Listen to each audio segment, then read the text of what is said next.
नमस्कार मित्र आणि मैत्रिणी, welcome to my channel. Kamali याच्या भागामध्ये हे दाखवलं गेलं आहे की आपली सरू हॉस्पिटलमधून इथे धावत पळत कशी तरी मंदिरात जाते. मंदिरात गेल्यानंतर ना पुजारी तिला म्हणतात की अहो बाई धरा, देवी आईनं तुमच्यासाठी ही ओठी पाठवली आहे. तुमच्या आज ह्याच्यावरती मानाचा हक्क आहे, अधिकार आहे. कोणाच्याही नशिबात नसतं अशी देवी आईची ओठी म्हणजे साडी दिलेली असते. ती आपली सरू घेते, तिच्या पाया पडते. इथे राजांच्या घरामध्ये अन्नपूर्णाची अवस्था खूप वाईट असते. जी मुलगीचा अपघात झालेला असतात त्या मुलीचे आईवडील आलेले असतात, पोलीस आलेले असतात. राजन त्यांना म्हणतो की मुलगी जाण्याचं दुःख काय असतं मला चांगलंच माहिती आहे, माझ्याशिवाय ते कोणी जाणूही शकत नाही. ते पोलीस म्हणतात राजन सर, ह्या मुलीचा अपघात कोणी केला याची आम्ही तपासणी करूच, पण त्यांना आम्ही काय सोडणार नाही. कमळी म्हणते नाही सोडायचं. निर्दोष मुलीचे अपघात करण्यामागचं कोणीतरी मोठाच त्यांचा हात आहे आणि काहीतरी कारणही आहे त्यांचं, असं काही कमळी ते सांगत असते तिथे सगळ्यांसाठी. तोपर्यंत असं काही झाल्यानंतर न कामिनी आणि रागिणीचा तर म्हणजे हातापायाची आग मस्तकात जाते. ही कमळी प्रत्येक टायमिंगला काही ना काही घोळ घालते आणि ऐन मोक्यात काही ना काही सत्याचा उलगाडा नक्कीच करते.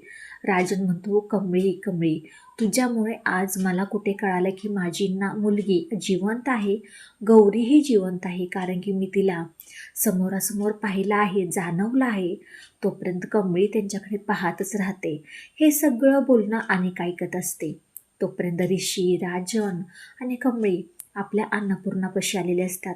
अन्नपूर्णा नीट हसत नसते, बोलत नसते, कसलीही तिची हालचाल नसते, नुसती स्तब्ध.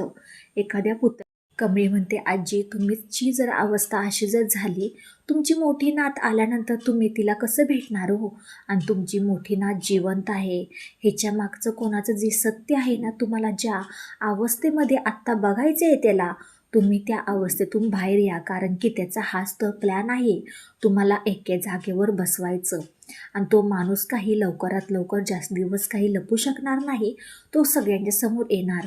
कमळी खूप बोलतं करण्याचा प्रयत्न करत असते, राजनही बोलणं करायचा प्रयत्न करत असतो, पण अखेरकार अन्नपूर्णा काही बोलत नाही, हसत नाही, काहीही तिचे हावभाव नसतात. राजनच्या डोळ्यातून पाणी येतं. बाबा तिच्याकडे पाहून खूप दुःखी होतात की कमळी, तूच तूच अन्नपूर्णाला बोलतं करू शकतेस, तुझ्याशिवाय ते कोणीही नाही. असं काही म्हणल्यानंतर ऋषी म्हणतो कमळी, काही माझी मदत लागली तर तू मला सांग, मी जातो आता. कमळ म्हणते होय, मी सांगतो तुम्हाला, तुम्ही या आता.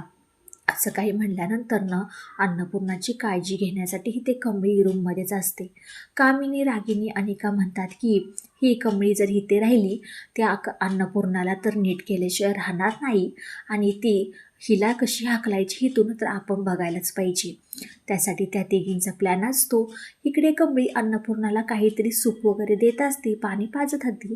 तेवढ्यात कामिनी येते, तिच्या हातातून ग्लास घेते, फेकून देते. म्हणते कमळे, बाद झालं तुझी ही नाटकं, चालती हो घरातून. असं काही बोलल्यानंतर कमळे म्हणते नाही, मी अन्नपूर्णा आजीला सोडून कुठेही जाणार नाही. त्यांची अवस्था पाहिली का तुम्ही कशी आहे ती? तुम्ही कुठल्या अवस्थेमध्ये असं काही बोलताय, तुम्हाला कळतंय का तरी थोडंसं? कामिनी म्हणते हो, आम्हाला चांगलंच कळतंय, तू आम्हाला शिकवण्याची अजिबात काहीही गरज नाही आहे, तू घरातून निघ आता. इथे बाबांचंही कामिनी, रागिनी, अनिका ऐकत नाहीत. राजनी घरामध्ये नसतो. अन्नपूर्णाची ही अवस्था पाहून कामिनी आणि रागिनी, अनिका ह्याचाच तर फायदा घेऊन कमळीला घरातून बाहेर काढतात. येणाऱ्या काही भागामध्ये आपल्याला पाहायला भेटणार आहे की सरू इथे मंदिराच्या बाहेर इथे पंक्तीमध्ये जेवायला बसलेली असते. तिथेच कामिनीने गुंड पाठवलेले असतात. ते गुंड म्हणतात की इथे कोणी जे काही जेवायला बसलं आहे त्यांनी अजिबात जागचं जागी उठायचं नाही, कुठेही जायचं नाही. सरू खूप घाबरते आणि त्या गुंडांनी सरूला ओळखलेलं असतं. पुन्हा एकदा सरू तिथून पळ काढते. रस्त्याने पळत पळत असताना गुंडांसुटून वाचवण्यासाठी इथे ऋषीच्या गाडीला जाऊन धडकते.